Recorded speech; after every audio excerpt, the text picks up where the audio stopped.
Ekenekwa m onye ọbụla. Anyị ekenekwa gị. Ekene. Ehihie ọma. Ekene gị Maazị Kenechukwu Oguejiofor. Kenekwa gị Ada Igbo Amarachi Attamah. Anyị nọ n'Amaegwu today. So ọ bụ na ihe a ji wee bịa. Amaegwu bụ a platform anyị chepụtara ka anyị wee na-enyelụ ndị young talents nọ n'ala Igbo aka, especially the music talents. And the Kaycee go in the music industry as a talent manager for a long time. Ginwaba Amarachi go in the creative industry, music, poetry, but one the music.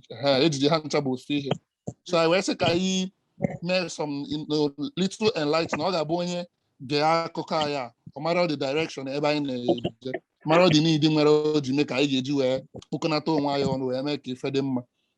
So topic ita tabo doing the business and repping the culture. So nkata ya all like an interactive, more like all the knock of beer parlor discussion. Ebe anọ ka ọnụ wee na-akọ dị akọ. Mana nke anyị nọzi na Zoom. So I wee na-ajụ kedu ihe melu ejide ka be doing the business and repping the culture kwesịrị ịnọ together. Mana ọ dị ka ọ dị iche iche. Ọ dịzie ka ụfọdụ young talents na Igbo a na-atụ je rep the culture ebe ha na-emepe the business of music. Ịghọta odogwu ka esi. Ụfọdụ n'ime ha chọrọ identify na ha bụ ndị Igbo na culture na ha ga-eyi n'isi agụ nọ na vidio ma gụọ egwu n'Igbo wee selụ. So ka ihe mere o ji wee dị ka irep the culture na ime the business adakakarị or low self-esteem ka na-enwe ebe atagịrị anyị ka ihe mere ụdị ihe ajụjụ na Ekenekwa m n'ọzọ. Daalụkwa. The problem abụrụ na ndị be anyị achọrọ irep culture or imago or na ha nwere low self-esteem or something here.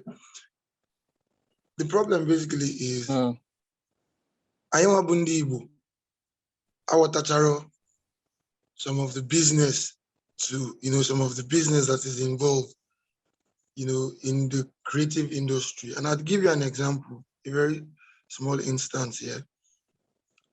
Amarachi is a poet. I mean, mind-blowing poetry in Igbo. I've never seen anything like that before. But this is the situation. MTV based Bundiocha with Iyanya. Sound City, boo. Ndị on Yoruba be young. And all of these people live for now. How like their platform and the targeted audience, Hana, it designed their programs to reach to. You understand? It has to be hip, it has to be urban, it has to be this. But the one mistake we have had is I don't know if I would say naturally we are afraid of owning the business of it. We are very good businessmen and very bad entrepreneurs. What I'm saying is, the whole of Nigeria as a whole here, Igbo will be one of the most populated people. You can find an Igbo man in every place, every community, every village in Nigeria. But the problem, we have only 2 TV stations now Igbo in Nigeria. The first one owned by South Africans, African Magic Igbo.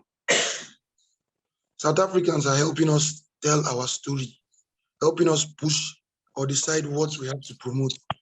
Second one, Imbido, na Star Times, is owned by a Yoruba man, not an Igbo man, a Yoruba man. Again, a Yoruba man is deciding what we will push out there. Again, a Yoruba man.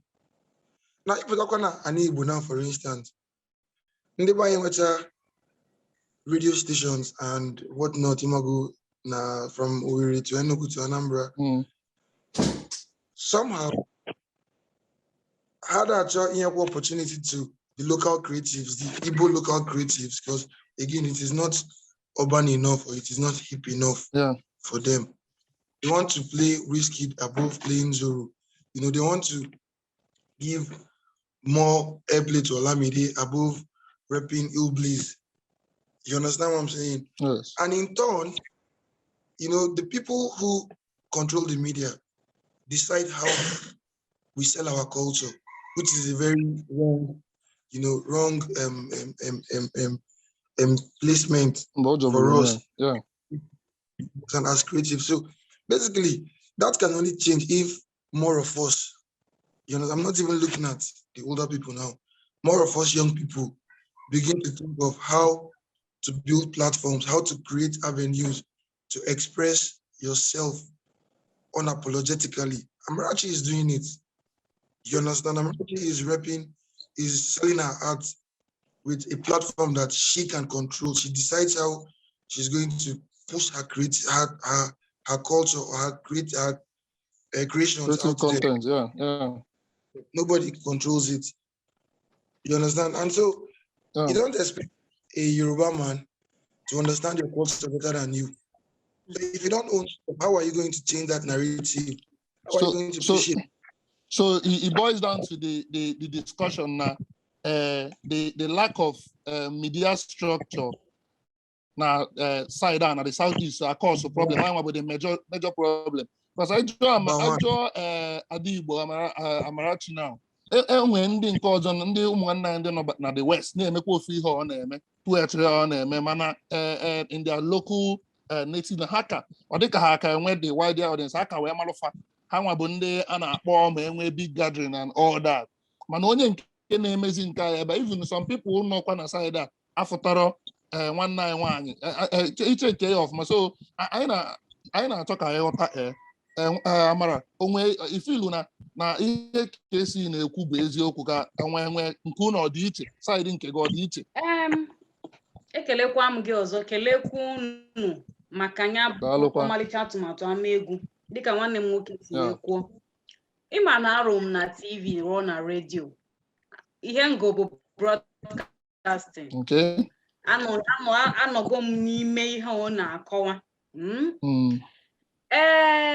oge m na-arụ na ESBS nwere otu ihe m chọpụtara n'agbanyeghị na anyị na-emegasịchakwa ụmụ programs magonu na-adịkwa ka ọ bụ Igbo ihe na mana eweta aka n'ihe gbasara young talents ọkachama ọ bụ na asị na station a bụ state owned no local station nọ mgbọrọgwụ kwesịrị ị na-egosipụta ihe anyị na-eme na ya bụ steeti iwe juzie onwe gị ma mụnwa na-arụ na ya bụ steshọn ugboro ole ka m na-egosipụta ewepụ program m na-eme ugboro ole ka m na-egosipụta akụkụ m nke ọzọ bụzi na entertainment njizi wee na-eme dịka mmadụ ugboro ole ka ya bụ steshọn nọ n'ime ya na-egosi ya ịghọtago mana o nwere otu ihe gbagwojuru m anya dịka mgbe m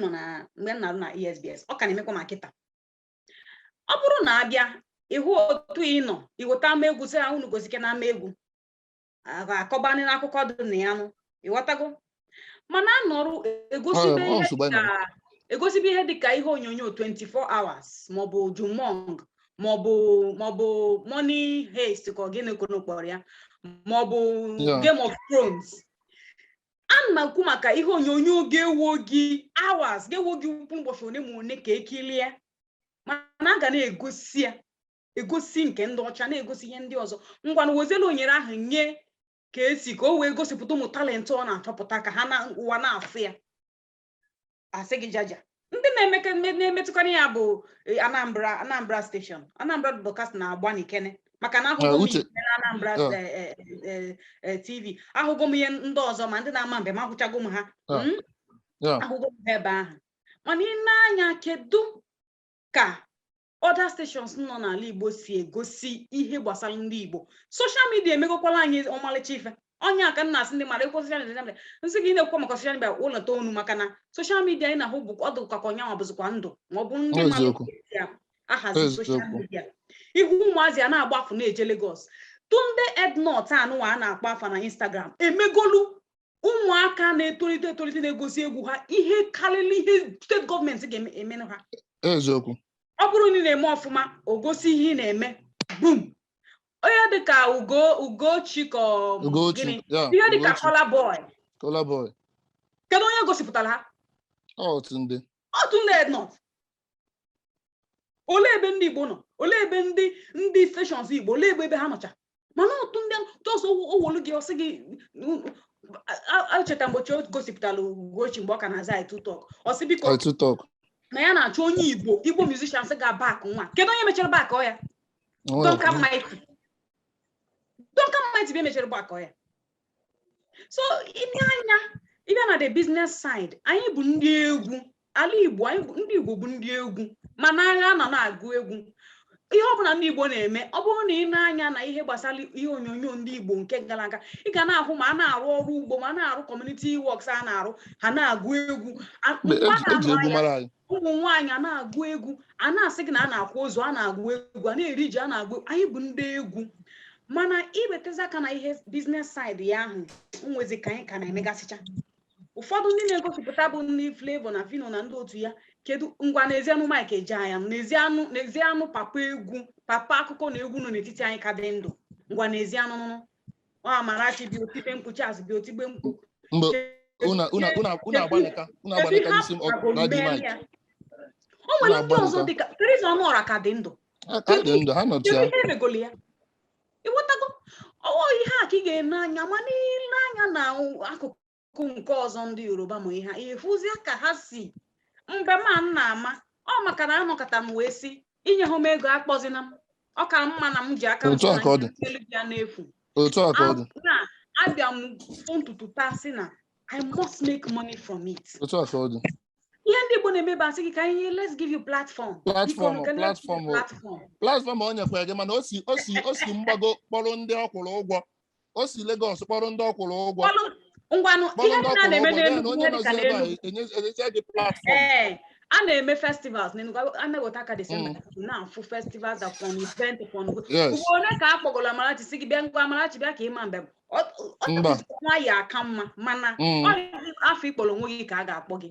Ihe a nwanne nwoke kwuru bụ ine anya, ọ bụrụ na anyị ga na-agwa onwe anyị eziokwu, ihe na-akpọ ya bụ okwu a na-asa anya. Anyị nọtụ anyị akpọ okwu a na-asa anya ka iji wee hibe anụ egwu a nọ na-akpọ ya afa. Maka na ine anya ka ndị ọzọ onye Yoruba kịta na-agụ egwu atinyeghị Yoruba na ya, ọ ga-adị ka na ekele dịrị ndị dịka Flavor na Iblis na Fino na Digaron na ndị otu, mana few ka ha dị. Kezi maka ndị Igbo nwere talent na ị ga-ahụ gị talent n'elu L7 na ndị gịnị. Mgbe m hụrụ L7 bụ many years ago, ọ kịta ka one big artist signed ya up wee mee eziokwu. Mana ndị a nọ n'etiti anyị abịa ha gbafuga Lagos maka na ebe a ga-ewepụta ha, ebe a ga-egosipụta ha. Ọ na-atọ anyị ụtọ isi na Lagos wee kpọbata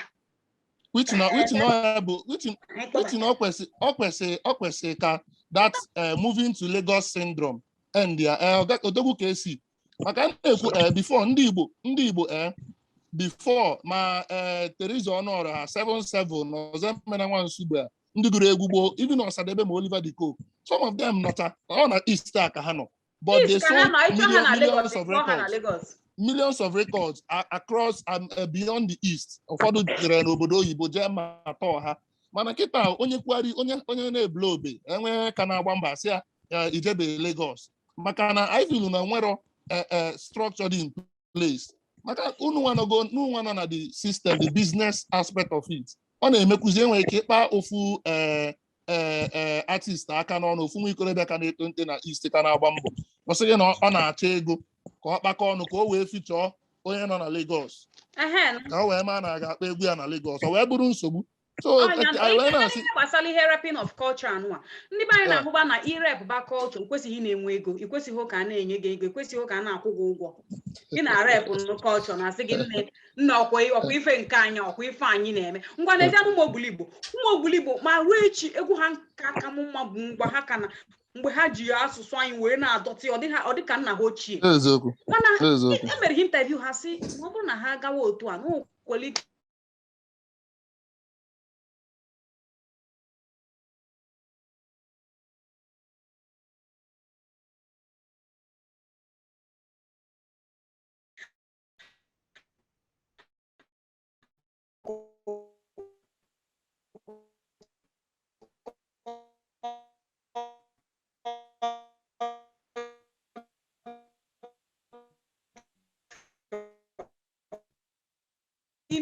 irep ọkọchị bịa gosipụta ịgụ egwu n'efu ekwesịghị ịkwụ ụgwọ maka na ọkọchị gị na rep nọ ịghọtago ya ọgụnwa ga-asị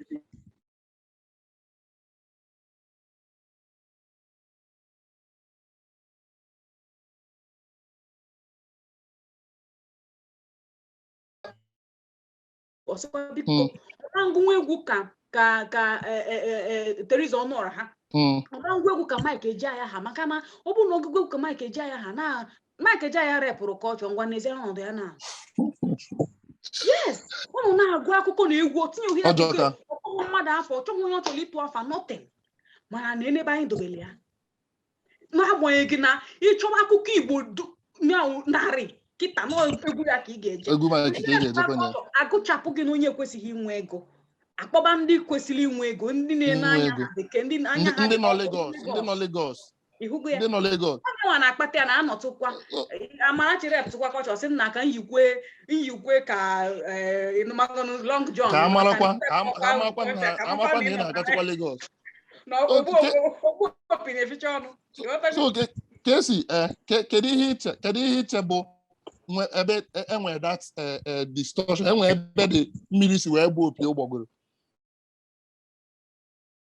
na mgbe ha ji ihe ha na-ese elu bụ nnukwu digs amecha baa na VCD DVD mana even at ndị ọgbara ọfụrụ ịnọ na digital platform like Apple Dexa na ndị otu ya Audiomack kedu ihe mere that ọ jikwa ka that barrier aka dịkwa ọ dịzie ka ndị nke ọzọ akazi ma ọfụma karịa ndị nke a nwee almost everything ma social ebe ọbụla ị nọrọ upload egwu ka ihe bụ nsogbu unu nwa nọ na the business. Okay, so the nsogbu abụrụ nsogbu bido tata, yeah, but let's even go back to Nigeria as a country.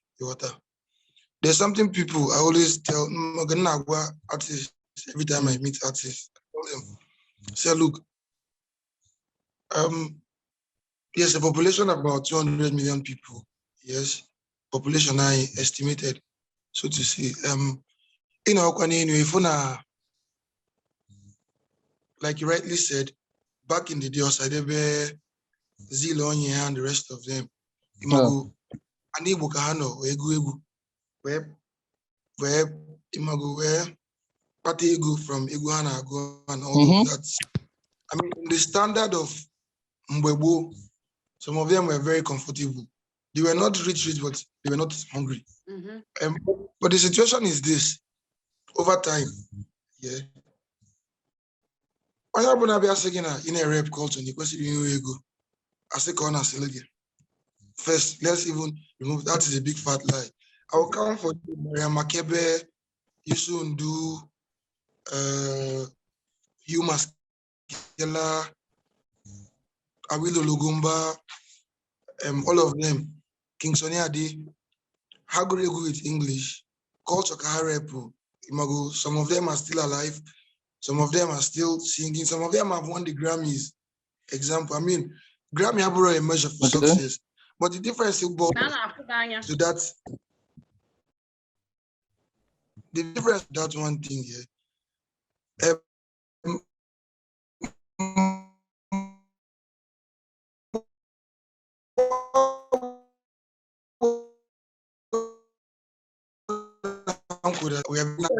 The difference is people like Osadebe Naguegu at the time. Now, the same thing Osadebe Neme, for 2 half a year ago, with 18, Sonia Dineme, Ebenezer Obi and the rest of them. Yeah. But the difference when Abia, they are comfortable with it, housewarming, traditional marriage within a locality. They were very comfortable with it. And a record, businessmen. That is businessmen. They were very comfortable, had money and all of that stuff. But you see, people like Sonia Ade, who entrepreneurs, but bad businessmen. They're not so very good business people, but they are very good entrepreneurs. Kayahame. Sonia Ade exporting Yoruba culture to outside Nigeria, not to Nigerians in America now, not Yoruba people in America now. You understand? Yeah. He started exporting Yoruba culture to a new people. Like it, hate it, is not his concern. But he will come to where there are predominantly Igbo people and sing in Yoruba. He doesn't care if you understand what he's saying or not. But our people who are businessmen were thinking of yeah,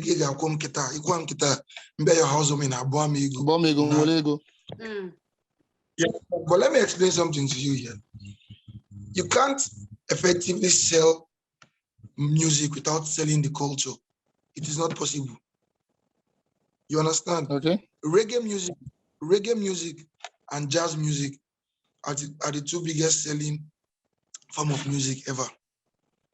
Reggae music and jazz music. Okay. But if you say any jazz musician from America, the first thing he will tell you is New Orleans. New Orleans is the city to jazz music. They still have jazz festivals in New Orleans. Every jazz artist wants to perform in New Orleans. In New Orleans, that is like a culture for them. From there, every reggae artist, Jamaicans speak English, but part of they are pidgin English. Yes. The reggae artist will sing for you in Patois, speak Patois to you, speak Queen's English for him.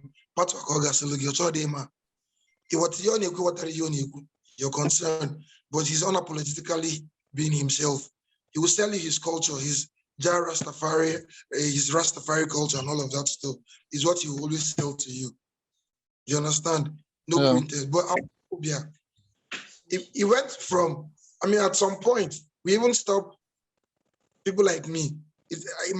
People like me, for instance, I'm a Igbo, but I am not as proficient as I want to be. But the one at some point, it was me, myself, every year. You understand? I made a point of duty that I want to understand my culture as a person. Because left for me, I'm from Nani. Some of my cousins had to go. We went from not wanting to answer Igbo names to wanting to answer English names or whatever names. Yes. So it is a problem that is very fundamental. It has its roots from there. It became a case of now. We are very ashamed of our culture. We are very regardless of, you understand? Yes. Yoruba it is Yoruba accent. Yoruba understand what you're saying. Yes. President Buhari will speak with his Hausa accent unapologetically. He doesn't care about if you like understand, if you like you don't understand. But he will always let you know that I am an Hausa man first. You understand? And my culture is this, I am this. But the problem, we became ashamed of exporting our culture. We termed our culture too local. Exactly. You understand? When in the right sense, I can tell you for free that how many times, for instance, I have come back and I try to meet people in Anambra and I said, look, one of our most unique culture is our masquerade. We need to do like a festival of masquerades in the Southeast where people from all over the world will come and see the Igbo masquerade. Unapologetically, we do not care. But the same day when I go, this is fetish, not good. It is. But again, on your chat, more. Then Santa Claus, then Halloween. You understand? Yeah. I will invite a clown. Yeah. Clown. You understand? Yeah. But I want Adam what I want Adam the same event. But I get Adam Maya, or the two local. So it is a thing of we need to as a people, first of all. I need you that now. It's painful for me that now. Burna Boy is performing, speaking Yoruba, performing for thousands of Igbo people, millions of Igbo people across the world. Wizkid speaks Yoruba, Oji Elegba with plenty Yoruba. Igbo people don't even understand some of the things he's saying, but he does that unapologetically. But why is Fina and Flavor sticking to performing to Igbo audience, predominantly Igbo audiences outside of Nigeria? You understand? What are you actually doing to push that culture to a whole new audience? To force it down their throat, like you get what I'm saying now? So these are some of the problems where we have. So many people, I tell so many people that You can't, for example, in a film, you can't come and criticize. Of course, the film has done a lot in damaging the Igbo culture. Let's not lie to ourselves. Yes, true. But if I have to watch Nigerian film, my idea of Nigerian film is working African Magic Igbo or African Magic Epic, because I relate easily with what I see there than I relate with what I see on African Magic Showmax, for instance. A lot of the things on show are not the Nigerian or the me I understand.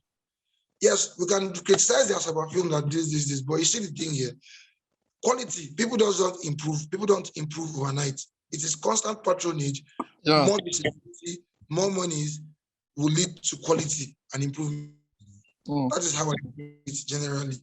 You understand? So the thing basically is we failed. The generation before us, the Osadebe generation and all that, they stuck to being businessmen. They did not think to conquer, to export the culture now to a whole new audience. They did not do that. They failed in doing that. It is the divide. The divide is from there to now. So now, which is why if a last child, Sonia, they will perform music festivals, but our people will go and perform to like 100 Igbo people in Maryland. So Sunday had to perform. So Sunday and you understand? And then they get ego now. Because you're going to festivals sometimes, it's sacrifices. I mean, come on, go work it out. You understand? But they open up a for you, like a wider audience for you. And if you do well in one festival, other festivals will come for you. But the problem now, modern Chijiego that perform a festival, for instance.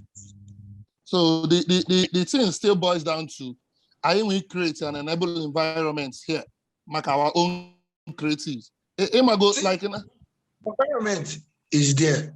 Okay. What is not there is our lack of foresight. Okay. Nobody has seen it. Like, if I export Igbo culture, it is billion. Igbo culture, exporting Igbo culture is $1 billion or $1 trillion investment. You understand? I will give you an instance. The best selling novels out of Nigeria ever is Chino Achebe's Things Fall Apart. Things Fall Apart. Things Fall Apart. That talks basically about Igbo culture. And Chino Achebe was very unapologetical. It doesn't matter if you liked the outcome or you termed the culture barbaric. He did not care. He sold his culture. Translated to 52 languages, has sold over 50 million copies. Bro, that is culture. That is just a small fragment of your culture. A very tiny fragment of your, like a very tiny bit of your culture. The masquerade entirely is another culture on its own that it's in as small as a documentary on is big money, something Netflix will pay top dollar for. Yes. You understand? Amazon I know so many, you know. But I had to rock. I ain't well him and I am marry highway. That's like the I ain't well here. Oh, ihe kwuru na chetalum kam si we ga UK we ga mambem 4 months or 5 months na National Theatre. National Theatre London, the Royal National Theatre London was the biggest theatre in London, in the whole of UK. Onwe mgbe m gwara onwe m okwu wee so onwe m n'agbanyeghị na m na-eme in quote ihe ha kpọ local art, local talent. Ịghọtago ihe eji ha abụ mmadụ, ihe bụ nzuzu ịgụchara nnọọ mahadum isi nnọọ ka ịbịa zuzu eriwe. Mgbe sị ha na aga m eji nzuzu ma ọ bụ na na-eso m na Facebook unu ga-afụ ka m si edi ya na aga m eji nzuzu ma wee na-eje mba na mba. Ịghọtago wee kwuo onwe m okwu dịka nwanne anyị si wee kwuo wee so onwe m na kedu which ọzọ achọrọ m ka ndị young talent a wee na-egekwa ntị wee gwa onwe m kedu ka m ga-esi wee si na igosipụta mbem naanị ma a na-eme mmemme ndị Igbo wee wepụ ya ebe m ga-eme ya ma ndị bụ ndị Igbo ma ndị abụrụ ndị Igbo ọkacha ebe abụghị ala Igbo. O nwere ọtụtụ ndị anya ma ị na-afụ platform Nigeria wee na-egosipụta ndị na-ama mbem maka na achọrọ m ka ha mara na it is a skill nwere ike iji wee nwee ego iji wee nwere nke ya iche. So mgbe mme gịnị nje na-agụ Google ki ibe m si aga. Adumejebe ahụ where is the best hair on in town, or where is the best shoe. Adumejebe ahụ ịchọ opportunities for African chance talent, opportunities for African creatives, opportunities. Adumejebe Africa.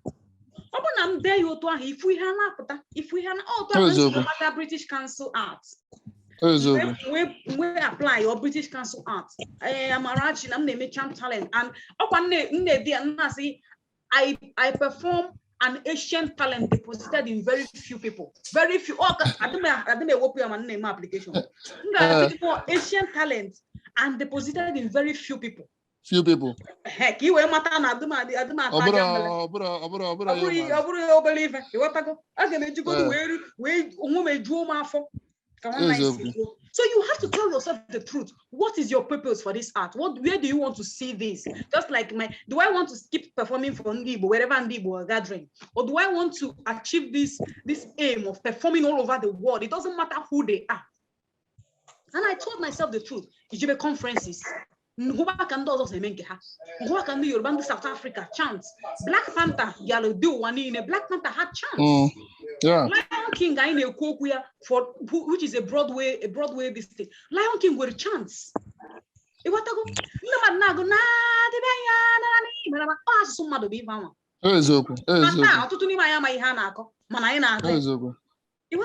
So it's purpose. If we we go to conference. Present paper. Shiniaga South Africa. I'll not draw muku basali hozo. Let me bless you with this Asian art from my people. I told me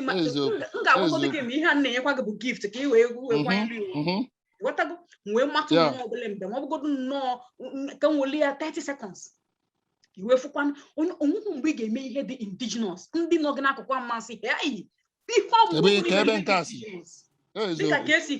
Mana, are you taking it? Are you looking at it from that entrepreneurship view? Are you looking at it from that angle? Are you saying, oh, hey, how will that try? If one excuse, hey, we are trying to so that we can accommodate people. Blend. And accommodation. So we say UK performance and evening with Amarachi. Hasn't here it was okay. Ndi mine na be evening with Amarachi. Man, when a big home na London, akabia mabia. Man, evening with Amarachi. We papa man di Kalabama from Facebook who be chena. Hasn't hey because na yang no man yang when 1 year na National Theatre. Nke where ka mama gabia 1 year we ndocha mandocha ana-eme ya n'ihu National Theatre ebe nwetere emi ha bụ no obere train station nkirika hall dị n'okwe obere train station ka no wee mee ya Yvonne maka no wee hazie mgbe bidoro wee mebe ma ba mbem ndị Igbo oyibo adịghị ya onye ọcha ebidogodo anya mmiri eju anya wee efisisi anya maka na ọ na-arụ asụsụ ọwata ihe ọ na-akọ ebe aka no wee na-asị m hey we are doing something, will you want to come and check out another? No.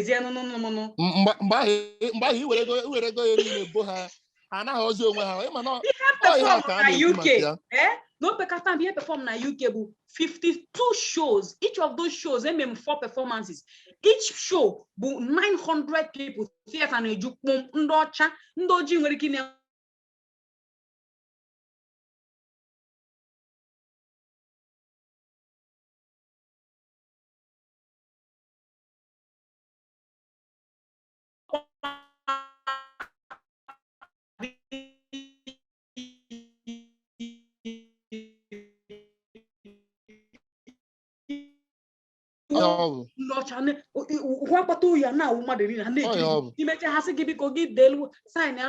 autographs.